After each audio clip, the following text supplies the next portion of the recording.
When we discovered oil there, we were very happy because the youngest and what we thought was least prospective actually has oil, and it's pretty close to the ground, 800 meters, 1,500 meters. So if the youngest and what we thought was least prospective has oil, hizi nyingine Zimejaa. Would I be right to say Kenya is a land of minerals? You would be absolutely right. There are all kinds, I believe, enough quantities to transform the economy. Why put up application fees for licenses 10 times the cost it was not too long ago? Which Kenyan would be able to pay 500,000 shillings to explore in his own country? Who are you serving? Why is it these areas that are being said to be so rich in these minerals, their people live in very harsh conditions? It's lack of knowledge. And also there are interests who are not prepared to see people learn or earn from those resources.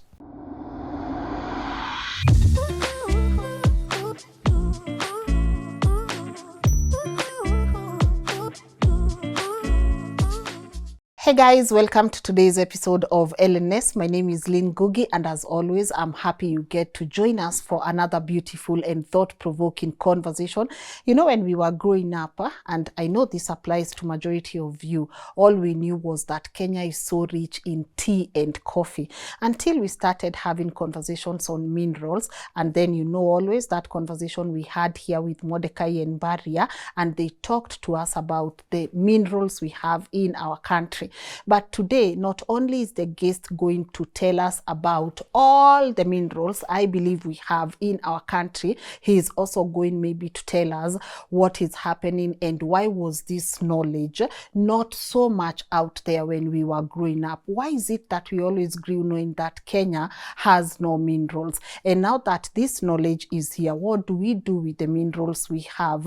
And are these going really to benefit us as a country? I'm about to let him introduce himself so that he can walk us through this show. But before that, allow me to appreciate our partners of today's conversation, Kings Developers Limited, for always coming through. We've walked a journey and now you know where to get your apartments from. So if you're looking into owning a home with an ISO certified real estate company, why don't you talk to our people at Kings Developers Limited? They can cater to your apartment needs. They have upper end, medium range, and also affordable housing. Talk to them. Their contact details are on the screen, or walk to their magnificent building in Prism Tower and say, "Hi Kings, Lynn sent us, what do you have?" And also to thank my incredible team for always coming through. I've said you get to see me in front of the camera, but it takes an entire village to put this work together. So shukran sana. And now, of course, without further ado, please allow me to let my guest today introduce himself. Hello. Hello. How are you? I'm very well, thank you. Karibu sana. Asante. Sahi tunasema Kenya ni home. Unasema aje? Kenya ni home. Kenya ni home. Tuende wapi? Hapa ndio tuliletwa na Mungu. Na hapa ndio Kenya. Hii ndio Kenya yetu. Yes, welcome so very much on today's show. It's an honor to have you. Thank you very Maybe much. For anyone that is catching you for the very first time, could you please introduce yourself? Yes. I'm Daniel Ichang'i, a professor in the University of Nairobi, in the Department of Earth and Climate Sciences. We used to have a department called Geology that at one point I headed. But as people rationalized costs, we were merged with Meteorology, Geology, Institute of Climate Change and Adaptation, and even the Wangari Maathai Institute into this Department of Earth and Climate Sciences. That's where I work. Yeah. And I'm not at the tail end of my service. Time have come for us to find another calling on retirement. But I've been there for many years, since mid-70s when I was there as a student, and now as a teacher. Wow. Thank you for your service. Thank you. We appreciate it. Asante sana. And you know, I've said if I have a professor on the show, I will ask a question. Yes, please. When we were struggling we still struggle with KPLC, Kenya Power blackouts and all this. I saw a question and someone said, we have so many professors in Kenya. Are you telling me there is no professor who has been able to figure out what is happening with Kenya Power? Kenya Power, the management of Kenya Power needs to answer that question.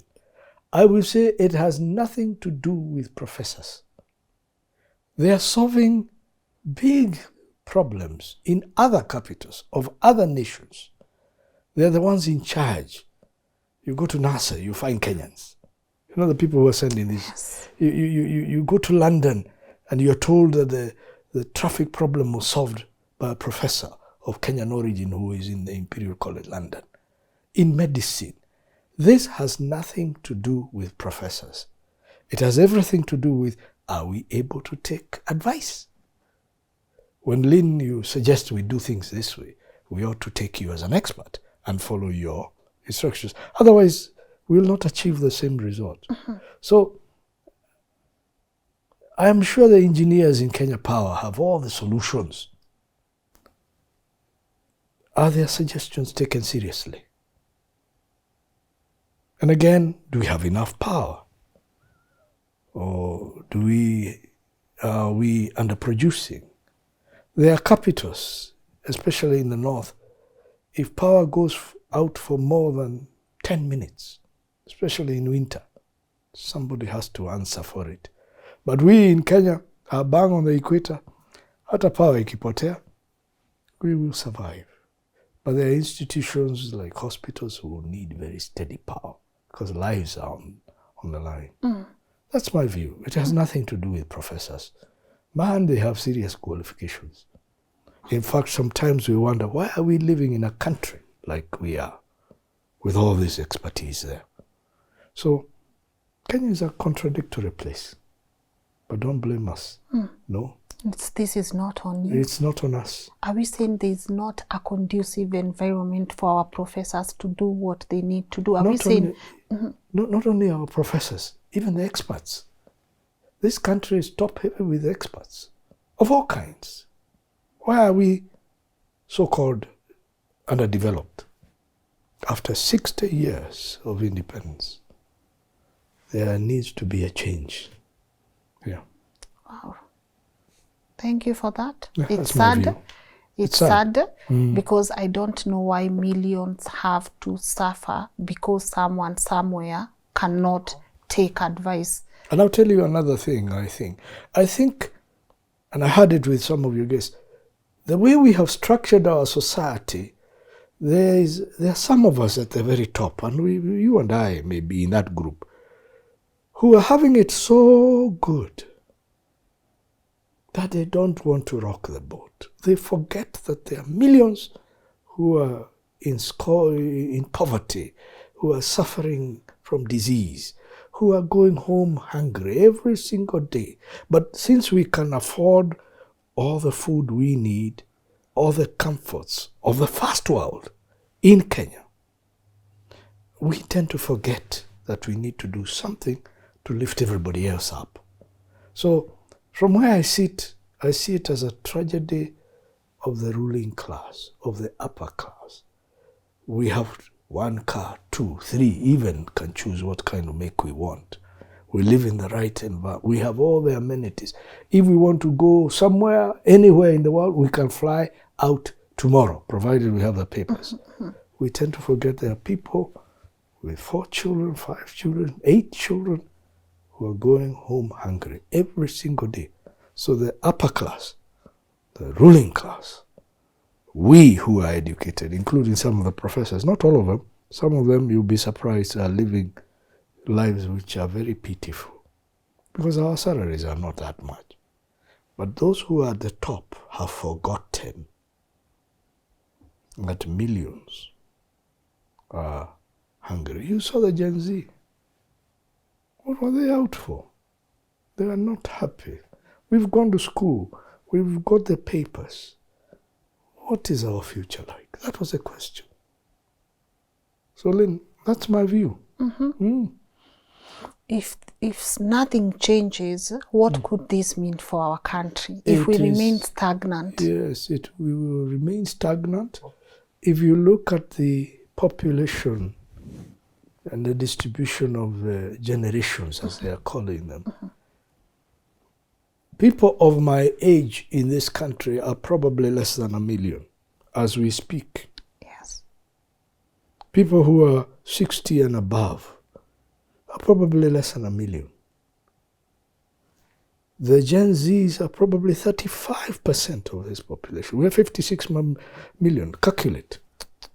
If you put in the so-called millennials, another maybe 30%, I don't know, 20%, 25%, more. In fact, the average age of any Kenyan today is 19.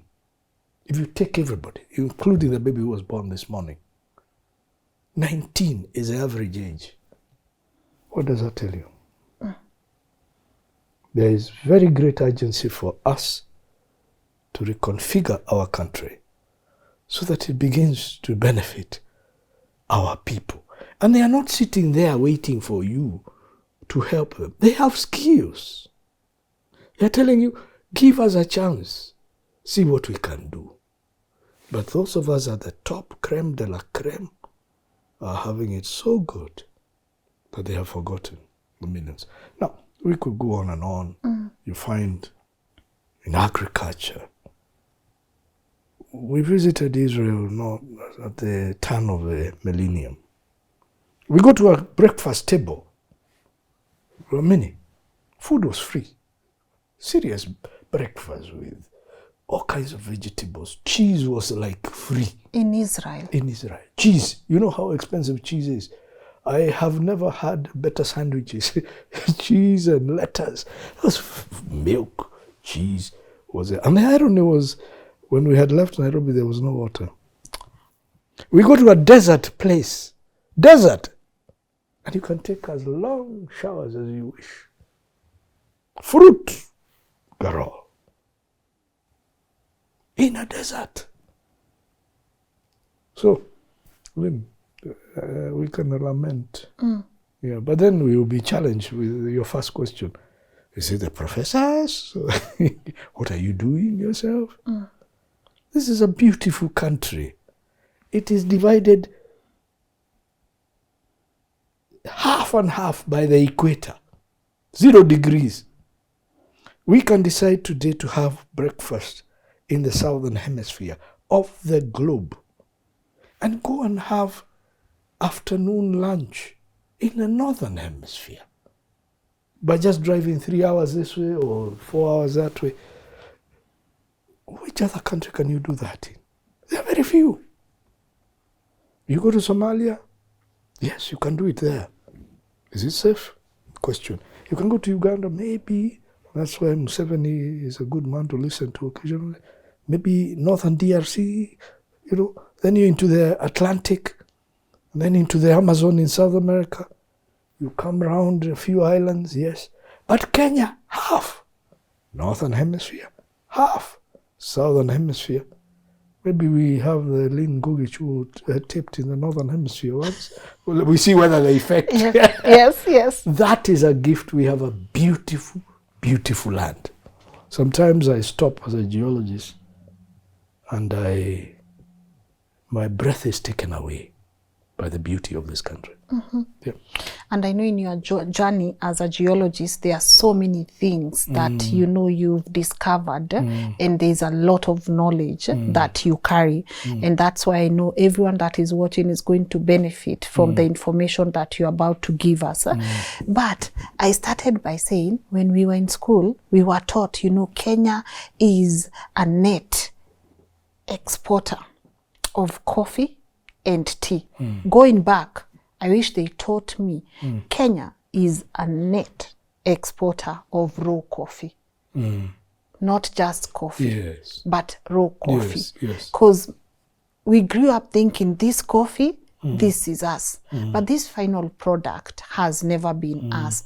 But my question is, when they were teaching us that, why did people leave out the minerals in our land? You see, There are two sides to this. There is what we may call preferential release of information. I don't know what they were grappling with. We had just had a liberation war. And maybe if you brought in some of this according to our former colonial masters, or even probably our own government, it may introduce conflict for which they were not prepared to deal with at that time. So you keep quiet. It could be on the part of the fact that they didn't know. The net effect is the same. But looking back, I think they had, as I said elsewhere, to prioritize this transition. What do we do first? We have now a black president, Mzee Jomo Kenyatta, and his black cabinet. We who are black were at the bottom of the heap. Now we are in charge. So what do we start with? Education, agriculture. You know the things that our people needed. They need food, even today. Yes. Before I go and tell somebody that there's a gold deposit in your area, he'd better have ugali. First things first. Good health for his children, education, security, you know. So you had to have a priority. But I think the British, who had ruled Kenya for over 70 years, knew what else we had here. Maybe they kept that. I think they kept that information to themselves. But now, this is 60 years later. We are being challenged to find opportunities for the upcoming Kenyan citizens, and there are many. And we should do it at the speed of light. So we now know more about our country. We know who lives where. Our tribal politics is established, sadly. And some of us have gone to school with everybody. We know God does not discriminate according to where you come from. I have taught people from Turkana who are genius. And you can see the shoe is worn and repaired 1,000 times. But the man or the woman is a genius. And you can see that. I have taught geniuses from all over this country. So we know God does not discriminate when it comes to giving gifts. Now we know about our country, we know the equator, we know. And technology has also opened up opportunities. We are here in your show. Yes. Before the kind of information we are sharing could be given in history, it would take a long time. But now we can say something here and it can be acted on tomorrow. Yeah. Beautiful. Yeah. Would I be right to say Kenya is a land of minerals, that Kenya is not just a land of tea, coffee, and other things, that Kenya is also a land of minerals? And this is the time now, maybe I take a break and let you walk us through the history of the history of our minerals in Kenya and where we are right now. You would be absolutely right. Kenya does have natural resources, and it does have minerals. And there are all kinds. What we haven't done, however, is having discovered their occurrences, because that's always the first step, is there diamond? Yes. Is there enough of it? What structure is it in? Is there gold? Yes. What? Because there are many gold types of deposits, you know. What kind of, in this range of possibilities, what kind of deposit are we looking at here? Yes. Then you can move to the next stage of quantification and people who are willing to invest risk capital, and you go to pre-feasibility and feasibility studies, and you model, you know, on computers, and you say, now, this is what we have so many tons of this, now worth so much. Can an investor please pay this and get this industry going? Kenya does have minerals.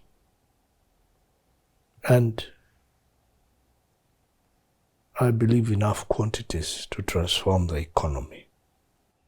As also agriculture transforms the economy, as education also transforms the economy, as entrepreneurship, including the matatu business, transforms the economy. All of us must do our bit. So Kenya does have minerals, and we can talk about how I personally would quickly say we divide them. There are metals,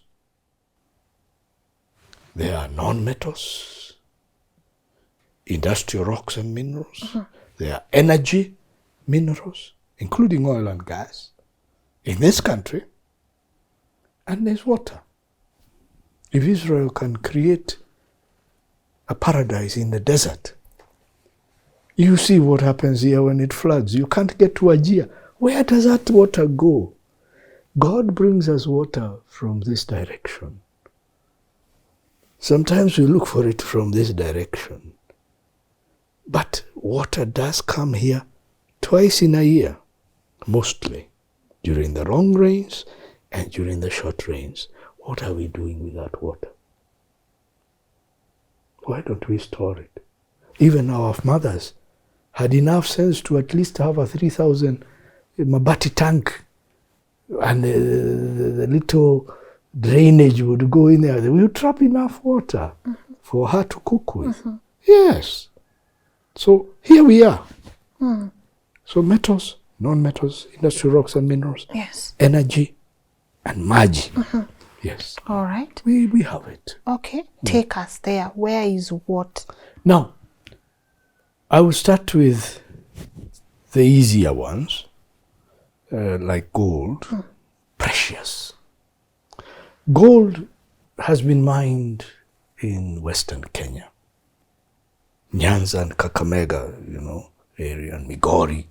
Even if you go there today, one of these days, Lynn, agree to have somebody take you and you go and see how people are working and how exploited they are. Because once they get the gold, in comes in a buyer and buys it at the price they want. And this man or this woman has risked her life to go into some very dangerous tunnels without any engineering to get that gold. Occasionally they hit on a very rich pocket. There was one man who did that and hit quite a handsome amount of money. And then the whole village was taken for a drinking spree. You wonder, people, what you need to do once you hit a pocket is please save or invest, for tomorrow. Because that is currency. That is God's currency for you. If it goes, it goes. Don't blow it up like it is in a lottery. So gold and silver, they occur together in Western Kenya, in Western Kenya, Nyanza, and even into northern Tanzania. It's the same terrain. We have copper. It was mined at Makalda mine in Migori. And other places we are seeing indications of copper in Kitui.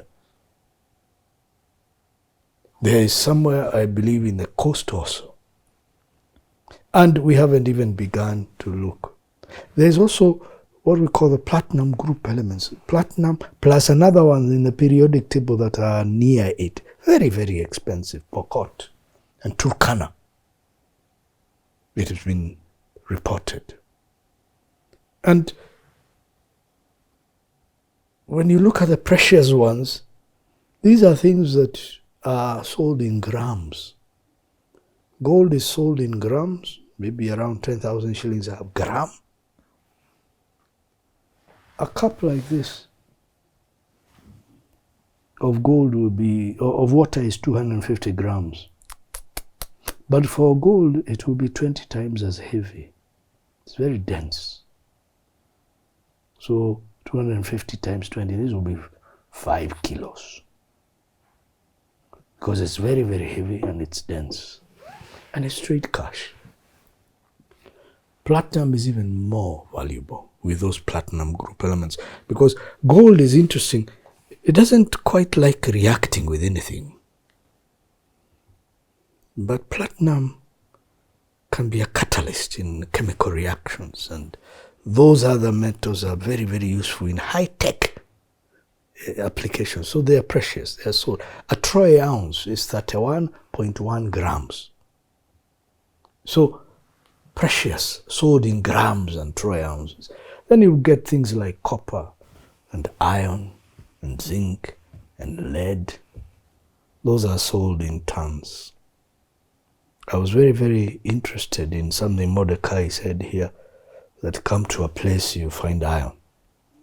I will be there yesterday, because it's something we've been talking about.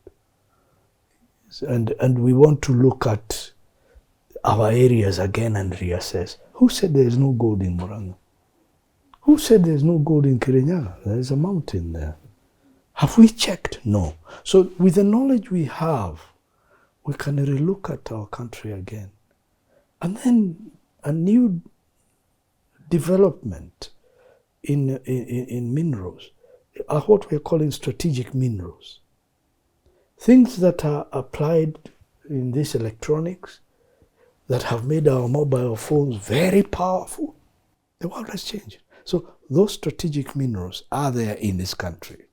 Technology has allowed us to relook at some of the things we used to ignore. Coltan, which we discovered here in Embu. It was known then, by the way, but in light of the recent developments technology-wise, it makes it very valuable. They're there. And the rare earths, high technology, strategic. China is not allowing any export of the same.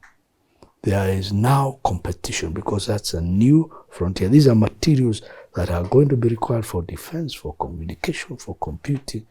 We have them. And then when you go to the other category that I talked about, non-metals, industrial minerals and rocks, limestone is there plenty for cement factories. And cement is such an important strategic product that we need it for roads, we need it for pipes, we need it for construction. You need it everywhere. You can see whether a country is doing well by seeing the consumption of cement. And then energy. Turkana, that's where they discovered it. The irony was, we used to look for oil in what we called Lamu Basin, Lamu Embayment, which starts at Garissa all the way to the coast, even into Somalia anyway. It was very prospective, a huge area, even offshore. And then the Anza, another basin that crosses from Garissa or Juia towards Lake Turkana into South Sudan. We used to like that one because in South Sudan they have discovered oil. Why should the basin extension into Kenya lack? Kama iko na mafuta South Sudan. Si hii hata kwetu iko. And then the corner Mandera pale, if you go into Ethiopia, the Kalub, they have oil and gas in Ethiopia. What about our side of it? And then the Rift Basin, this young rift, that was always the last place where we would say maybe. Until the Ugandans in Lake Albert, I call it Edward, it's Lake Albert, the Albert Graben, discovered oil. And Lake Albert, the boundary between Albert and between Uganda and DRC, crosses smack in the middle of that lake. So the Ugandans have oil. The question is, does the DRC side also have oil? Obviously, it's the same basin. So if the Ugandans begin, I can see an area where they would have to sit down and agree. Ours, both sides is ours. What are we doing with it? When we discovered oil there, Kenya discovered, or Talo for Kenya, discovered oil, we were very happy because the youngest and what we thought was least prospective actually has oil, and it's pretty close to the ground, 800 meters, 1,500 meters, 1.5 kilometers, iko oil, iko hapo. So if the youngest and what we thought was least prospective has oil, hizi nyingine zimejaa. So we need, and have you looked at the price of oil recently? $80 a barrel. So if I tell you you have 1 billion barrels in a place, multiply that, recoverable, multiply that by $80. Lynn, if like the Ugandans tell us they have 6 billion barrels, multiply with 80. Isn't that cash? Good money. It's good money. And in your least prospect. Hey. And we haven't even finished with it. They looked at selected targets. There were more of them. But discovery is one thing. Now, doing comprehensive testing all over and following up on all other targets, we'll probably end up with 6 billion, 10 billion barrels right there. Times 80. And then in the agencies are there that you can train them to work in this field. May I have a question? Yes. So we are saying now in Turkana, we have oil in billions of barrels just sitting around. The proven is, say, around 1 billion. Yes. But they haven't looked at all the targets. And comparing with what I saw in Uganda, I think we could have very easily 5 billion, 10 billion. And that is in the youngest lift. Multiply that with the $80. Multiply. The gold I was talking about earlier, during the colonial period, my estimation was that we must have mined about 1 million troy ounces in Kakamega and South Nyanza areas. Every troy ounce is $2,500 right now. One. So, if we have a mine, and we develop a mine that gives you 100,000 troy ounces, multiplied by $2,500. We are not talking shillings here, please. This is a game of foreign exchange. Kenya shilling, thank you very much. But now we are talking dollars. We are global. Isn't that wealth? A lot of it. Right now, a bag of cement is how much? 800 pop? I don't know. To construct a building like this, how much cement do you want? A lot. If it is roads, a kilometer of road, how much cement do you want? Isn't that wealth? So I think the wealth we have under our feet can revolutionize many things here. Then you go to gems, gemstones for ladies. Yeah. We have some very beautiful rubies and green garnets and all kinds of other. I'm looking for emerald, but I haven't found one. I have found aquamarine, the blue beryl. I'm looking for the green because that's the one with them. But the blue is there. So all it needs is a little bit of a careful search. But as a professor, hata petroli ya kufika kwangu nyumbani from class, hiyo sina shida. So we need to say to the good government of the Republic of Kenya, people, you are the ones with the resources. You give these ministries allocations every year. Can we sort of harmonize our relooking at our geology to see the way forward? A green garnet.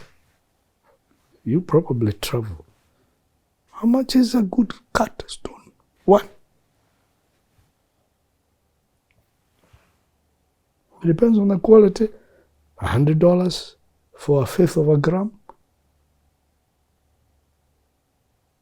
And then you bring in the expertise, the youth. Let's train them to make jewelry. Kenyan. You see the Maasai's make. What about if we made something like that with all these beautiful stones? A lady would make one and she would be good to go for 5 years. With food and medicines for her children's school fees. The expertise is already there. So, that is it. And then water, of course, for agriculture, top-end agriculture and so on.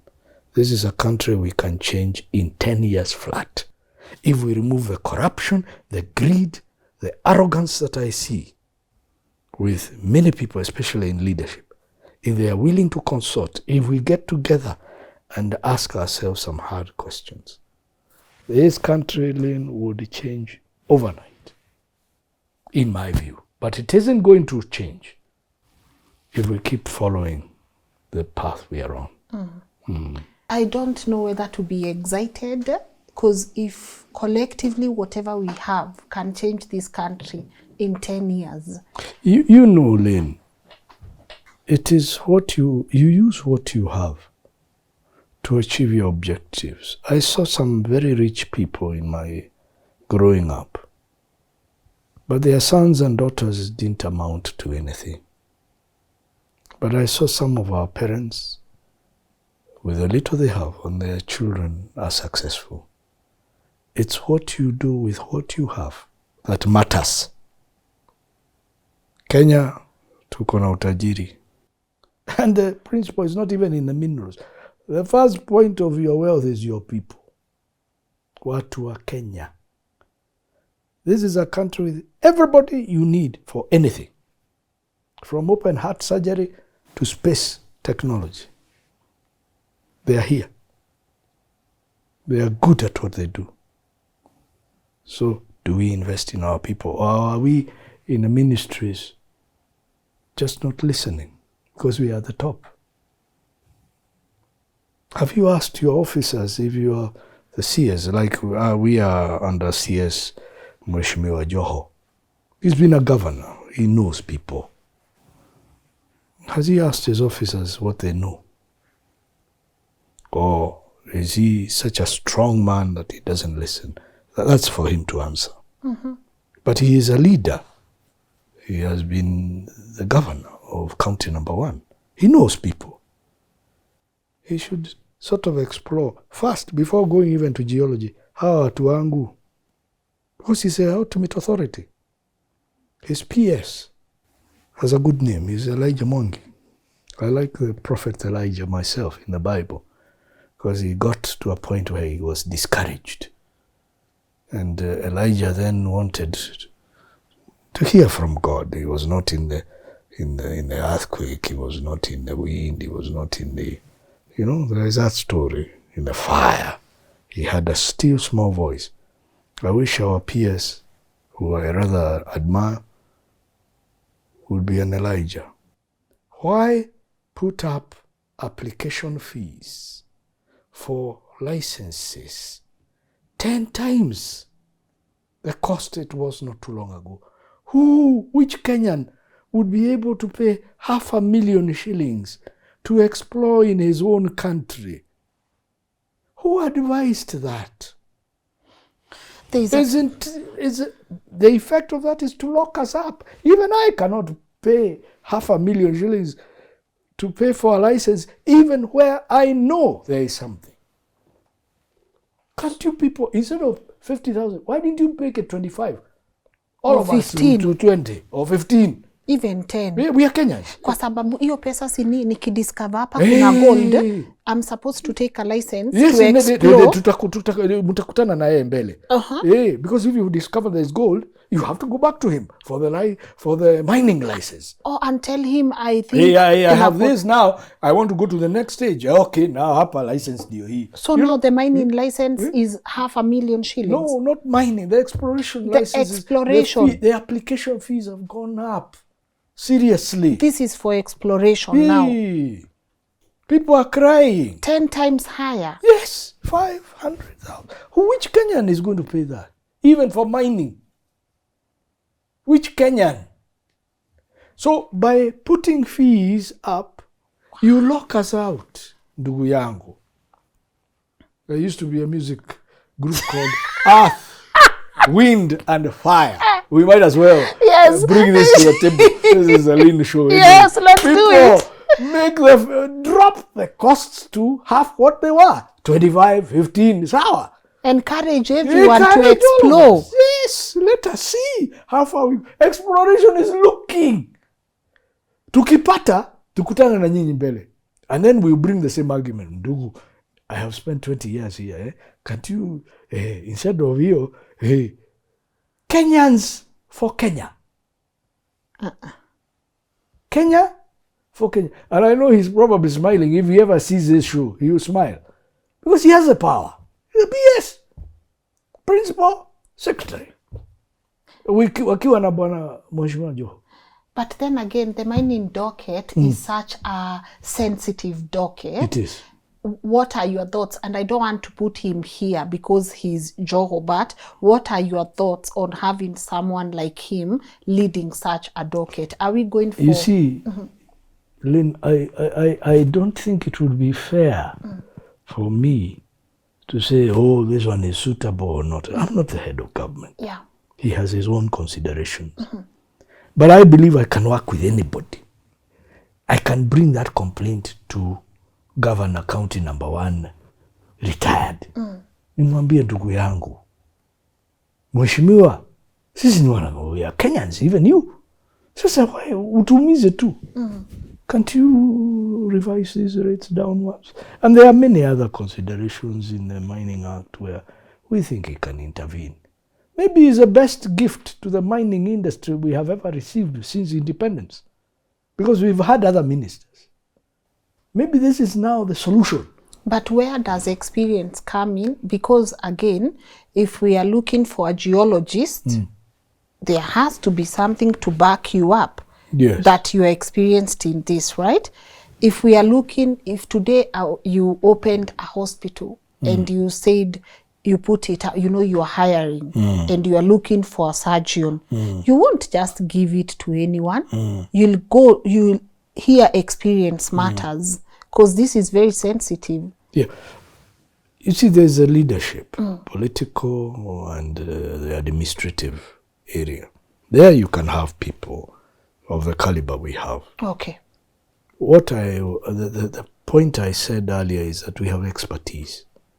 Does that administrative and political leadership listen to their technocrats, to listen to their experts? That's where the problem is. Otherwise, you can't have a leader who is good in everything. Even His Excellency the President has his own expertise. And by the way, he has a PhD. I was there when he got it. We know he has been a University of Nairobi graduate. Nisisi. So he can't be an expert in everything. Yes. But he's a leader. Is he listening? Are they listening to their experts? That's where the problem is. That once some of these people are appointed, they assume they know everything. Even I don't know everything in my area. There are times in class you are told by a student, hey, Mwalimu, you have said ABCD, but I disagree with you. Now I can come and say, no, I'm the teacher here. No, that's wrong. See, explore. And sometimes we have been corrected. And you say, you're right. My notes must change. Thank you. When the young man goes for lunch with me. Because they have changed my thinking. But I can come and say, I'm the teacher, I know everything. What are you telling me? What are you telling me? Do you know how many years I have been doing this? Some of these people are cleverer than you. They're just younger. They're just younger than you. But they have it. The brain is a phenomenal brain. So you need to listen. Now, in government, and I'm not being critical, in our constitutional dispensation, I think we overdid it in that some of the PSs I'm seeing these days are very young people.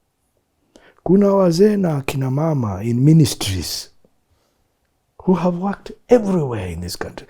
When they were employed, sent to Wajir, they were promoted kidogo, wakapelekwa Mandera. Kutoka hapo, wakaletwa training Kenya School of Government, wakarudishwa Moyale. Wakafanya kazi hapo miaka 5, ndio hao Lodwa. And people say, hey, this one has worked a lot. Akaletwa Nakuru. Kutoka hapo provincial Nyeri. Kutoka hapo Embu. Ndio huyu Mombasa. These people know this country like the back of their hands. But they will never get to the top. Because now state officers, as per the Kenya Constitution, come in with the regime. So you find some very young PSs who have no understanding, let's say a little understanding of how government works. But people who have done this course, senior management course, WAPI course, gone abroad, where in delegation, they can only reach a certain point. I wish we would be able to allow these experienced men and women to be the ones who are holding these are positions. holding some of these institutions. Even if it's not all of them, there's a lot of capacity. Let's circle back to the minerals. Yes. We are talking about gold here, oil here. I've observed something. Why is it these areas that are being said to be so rich in these minerals, their people live in very harsh conditions? It pains me to see someone living a very hard life while under even in South Nyanza, there's gold. It's lack of knowledge. And also, as you probably know better than I do, there are interests who are not prepared to see people learn or earn from those resources. So it's the same thing. You see people, you talk to them of coffee. My father is 96 today. He planted the coffee when I was that big. The other day we had a conversation and he was telling me, you young man. I was telling him, hey, what a privilege to have someone call me young and I'm a grandfather. How many people can have that kind of conversation? Yes. Why is he poor? No, he's not poor, but why is he not rich? You know how much we're buying a sachet of coffee? Nescafe. 10 grams for 1 cup. And this man has coffee in gunias. Why? Isn't it the same thing? We are exploited. And we haven't learned how to transmit knowledge to wealth. That poor man, that poor lady, that poor widow, that poor child doesn't know. I know. What am I doing with the knowledge? And that's why we go back to that top class of ourselves. We are to blame. Because we never lift up our people. We have forgotten them. And now we are even talking of selling airports, I'm told, to foreign interests. Do you know what happened? Hong Kong was under the British for 100 years almost, isn't it? It was Chinese originally, wasn't it? And it became a financial hub, global. But the time did run out eventually. Are we trying to create other Hong Kongs in our own countries for these other guys? Not the original bosses, but the new kids on the block, so that they may take what is ours, we give them long leases, and our people become tourists in their own country. I don't know, Lynn, but it's a very disturbing equation when our people are this poor. Yet, in Turkana, we used to have church gatherings sending food to Turkana. You remember during the Kiangazi? Yeah. Oh, please, we are going to try and get people in Turkana. And they had oil. And this is oil that was known not just by our government. I'm sure the British had an idea. It was there. We see people starving to death. And then conflict comes in, banditry. South Sudan, you see the civil wars. We keep telling them people stop fighting. The UN is there. Why? And then the people who are fighting and leading in the fighting, they live in Kenya and in other world capitals. But there are people who suffer really terribly. But God is our judge. Now, what do we do with all these minerals we have as a country? What's the right way forward? And also, I heard a lot of private people have bought the land in Turkana where oil is mapped, So at what point does a natural resource stop being a national resource to an individual resource? All these minerals are a national resource. They belong to all of us.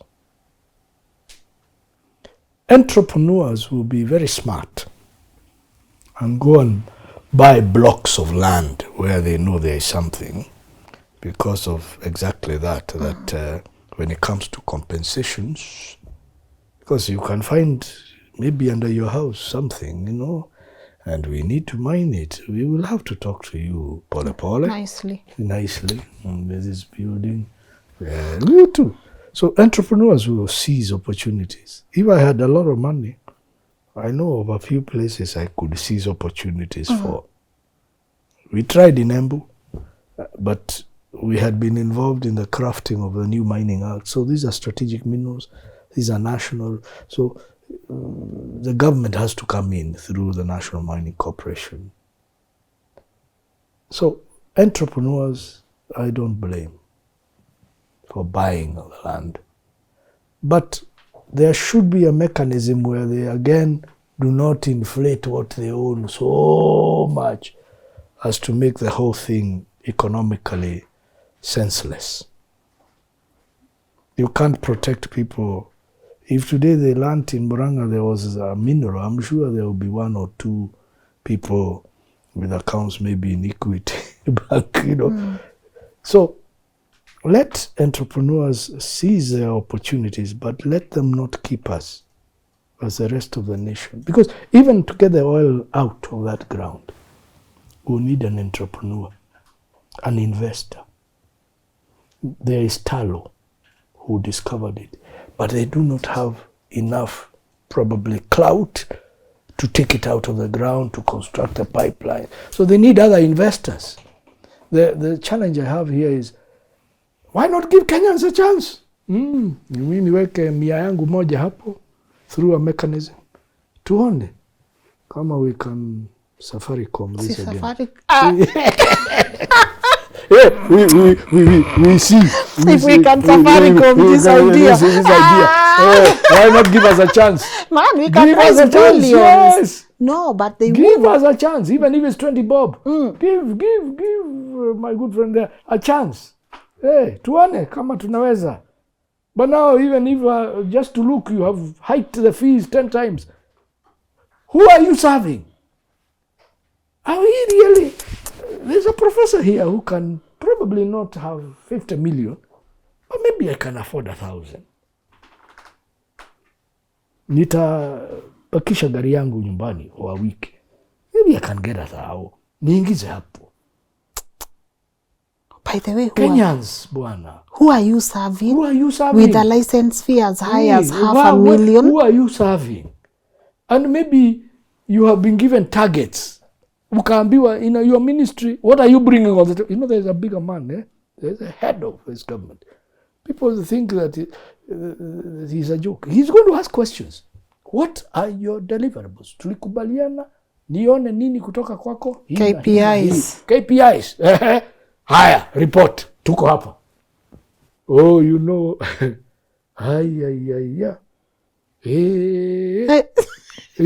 be put on the carpet. Maybe that is what is causing this. Because you can't say, I lowered the fees. So how much money did you bring in terms of licensing?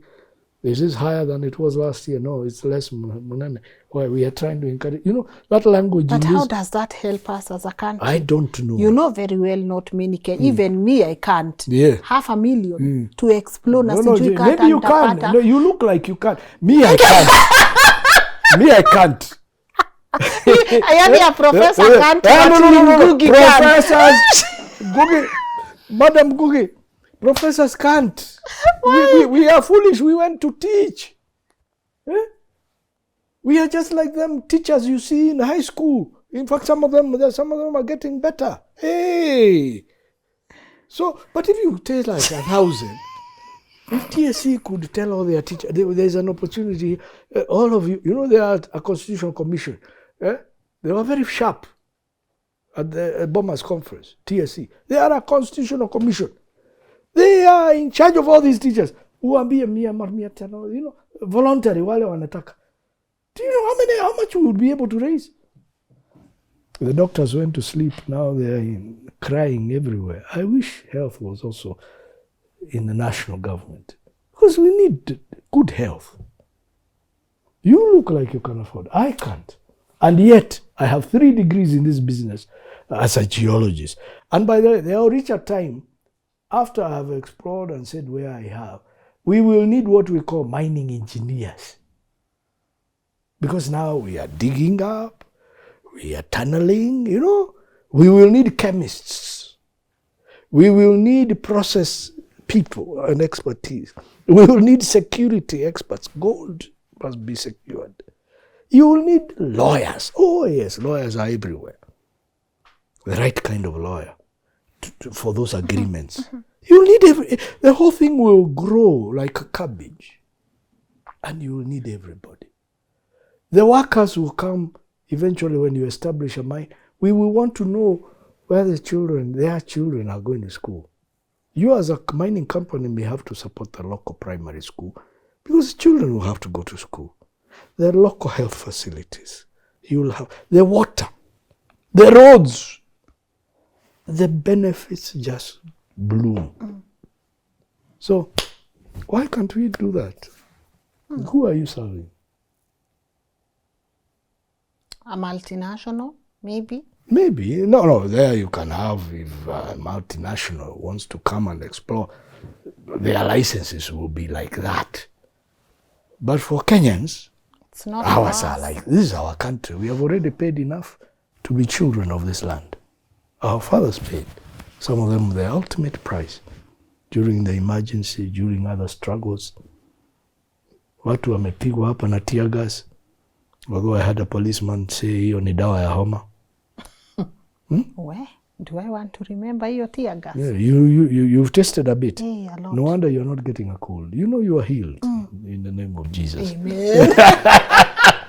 Amen. Huh? Hey, but that is sad. You're going to make a mining, an exploration. There's a big discussion going on now. And I'm just weighing in. Make these licenses affordable for our people. Some of your people may not have finance, but they may have 3 degrees. You know how many people are unemployed in this country? I know. If you were to... And yeah, I'm seeing now the end goal is not to help now, us. and they saw something on agriculture, again on GMO and what, telling us you cannot use what, cow manure to grow what. Yeah. And I'm thinking, who are you serving? Wacha tuongeze ng'ombe ndio tupate manure mingi. No, but then they'll come with carbon credits, they'll come with yes, climate change. This is it. Climate change is such a huge debate now. They want you to plant trees so that they can continue polluting. Yeah. But look at the oil price. The big super tankers are still going. How come they can continue polluting while we plant trees? Why don't we dig the oil in Turkana and agree that for every barrel we plant 1 tree for ourselves? And by the way, the oil market locally in East Africa is so small anyway. It's insignificant. I don't think we use more than 200,000 barrels per day. All of us. Tanzania, Uganda, Kenya, Rwanda, Burundi, South Sudan, weka hapo.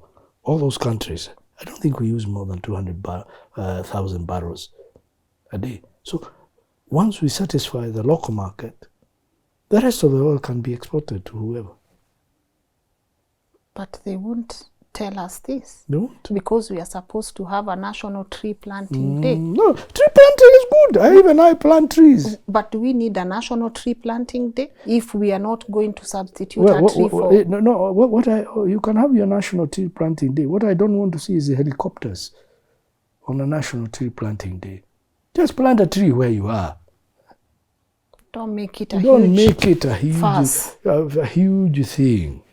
But also, as you see, you've raised an important question. They are telling us to plant tree, but they continue producing whatever they need to produce. As we are planting trees, we are at the bottom when it comes to polluting, but then they make it a huge deal, plant trees. And then, once those trees are planted, you can't touch that piece of land. Isn't that a land grab of kinds? So, I And we must be careful because we have UNEP here and habitat.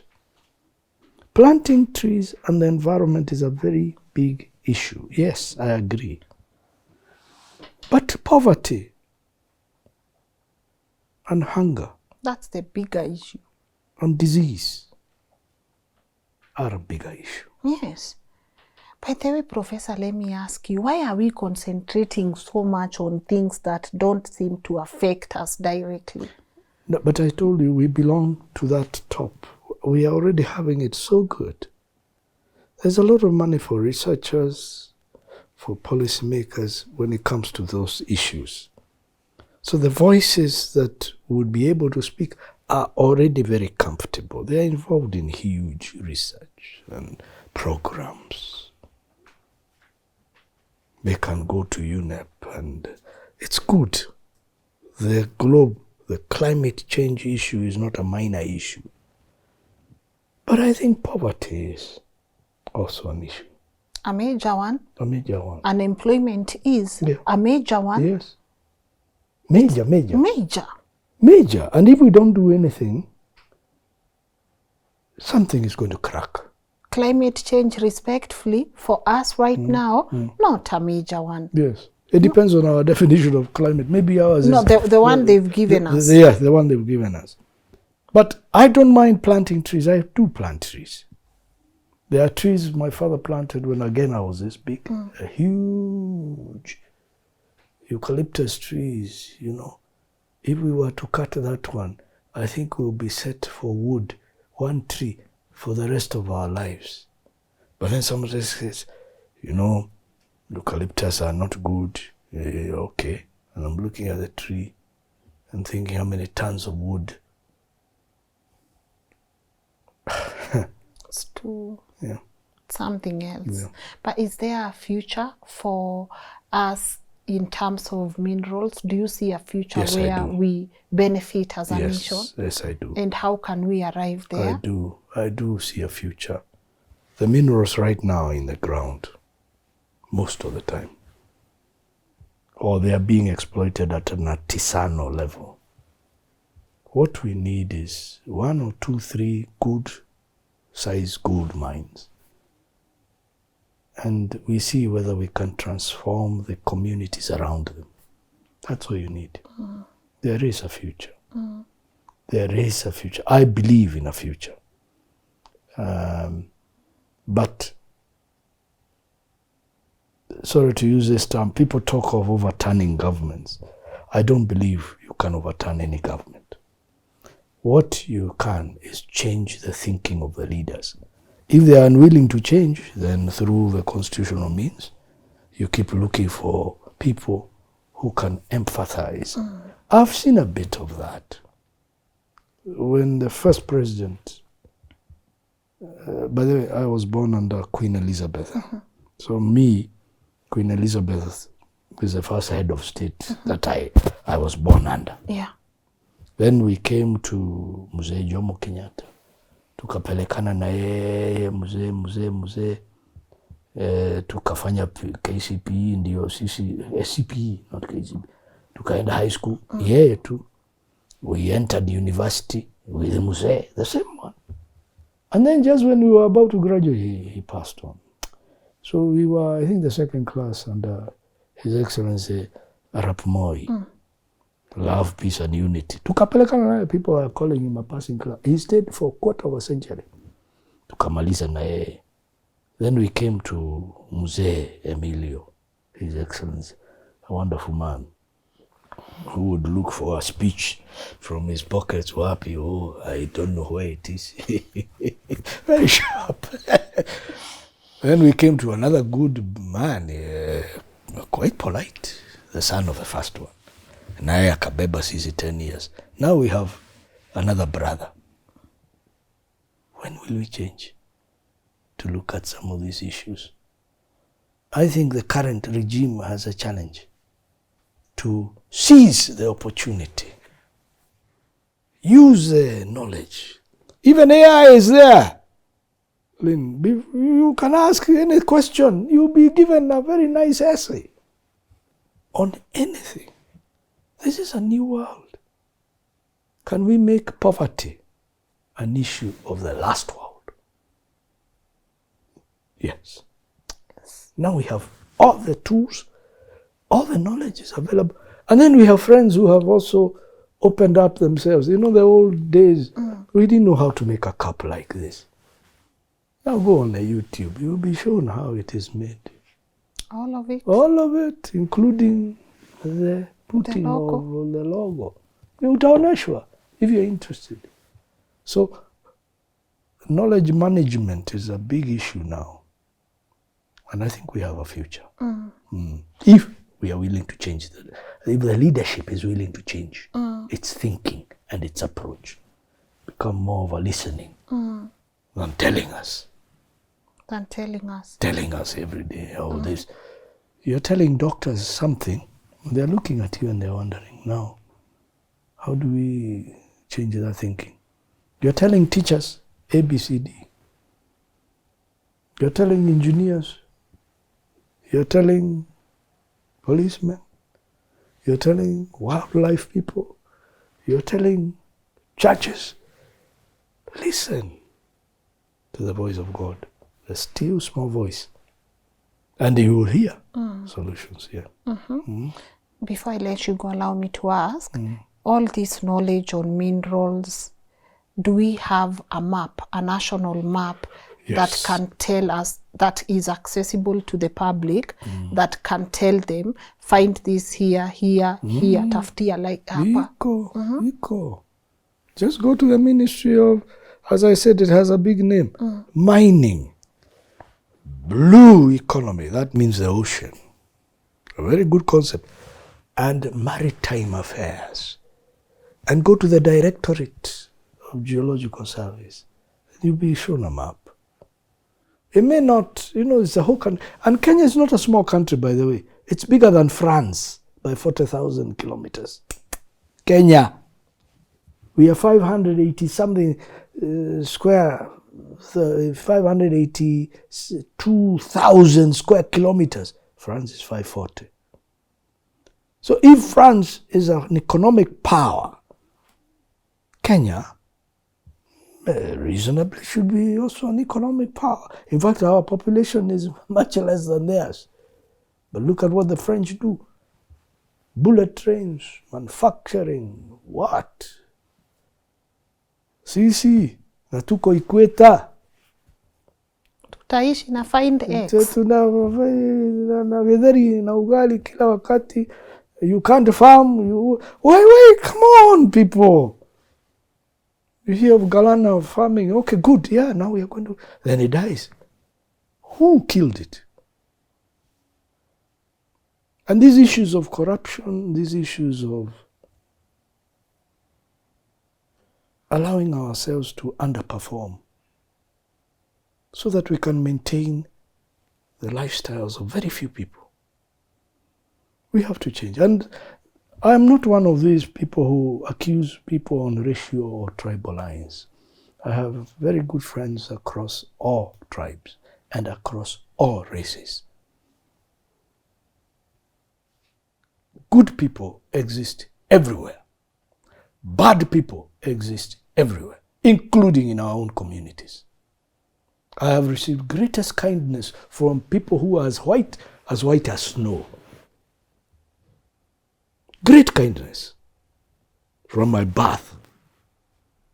But I've also experienced some very harsh treatment from my own people. I've experienced great kindness from people of other tribes and received nothing but pain from my own neighbors. So let us not put people in pigeonholes. I have received greater kindness from ladies. God bless you, Lynn. You have invited me here. The other day it was a brother somewhere else. This is good. It's a privilege to say what I believe in. So, minerals are there. I gave you the example of the price of a barrel of oil. I gave you the price of a troy ounce of gold. I could give you the price of a ton of iron ore. I could tell you the price of water. This is God's wealth given to us to use for our benefit. But those of us in the know must agree to serve. Let's change our country, people. And we are not fighting. You don't have to come looking for Ichang'i to take him anywhere. Me, I serve God. And I have had a privilege to teach the brightest Kenyans. So minerals are there. And we now understand the makeup of Africa. That you have these old ancient crusts here and there. In South Africa, in Zimbabwe, another one in DRC, another one in Tanzania, mostly, and Kenya, and another one in northern Uganda. And these ancient crusts are welded together by belts that carry minerals, and they themselves have minerals. We understand the cratons of Africa and the mobile belts that weld them together to give us Mother Africa. We know where the sedimentary basins are, where the oil is, where uranium could be also. We now understand the range of different possible mineral deposits that we can have. All we have to do is look. But it requires money. And this money is not enough because we have very many competing interests. But every time I see our Heshimiwa with their big Toyota Prados, which is a vehicle of choice, the PSs with maybe one chasing, one behind, and his own three, one individual. I wonder whether we don't have money.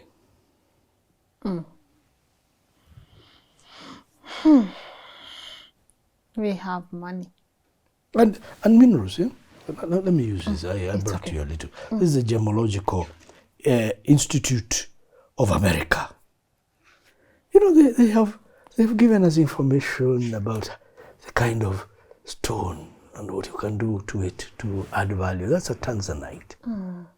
Other stones and the way they, I use this to teach ordinary people out there because people are, they will get it, even showing us, you ni mtu mweusi.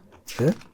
You see, what happens with the various components of refraction, and how you can transform this to and the different shades of colors of stones and the sizes. You see, don't use a hammer. Don't use a hammer. I have been to mines in Taita where people blast stones and they pile them. They crack them. No. Remove it like a gino so that we can then go and add value to it and have the experts, so that, and you see, simple tools. What is rocket science there? Simple tools.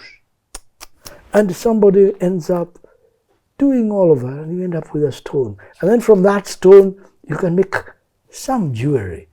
The Maasai, the ladies, these young Gen Z ladies can come into jewelry, and they will have the international lines, Kenyan-made gemstones and jewelry.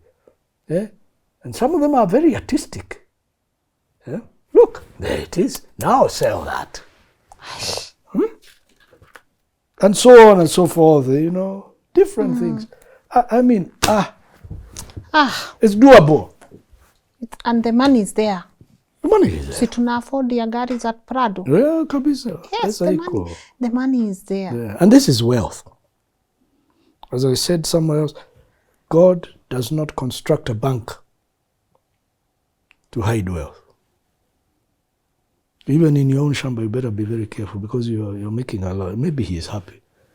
He just puts it there, puts a bit of soil on it, plants a grass or two.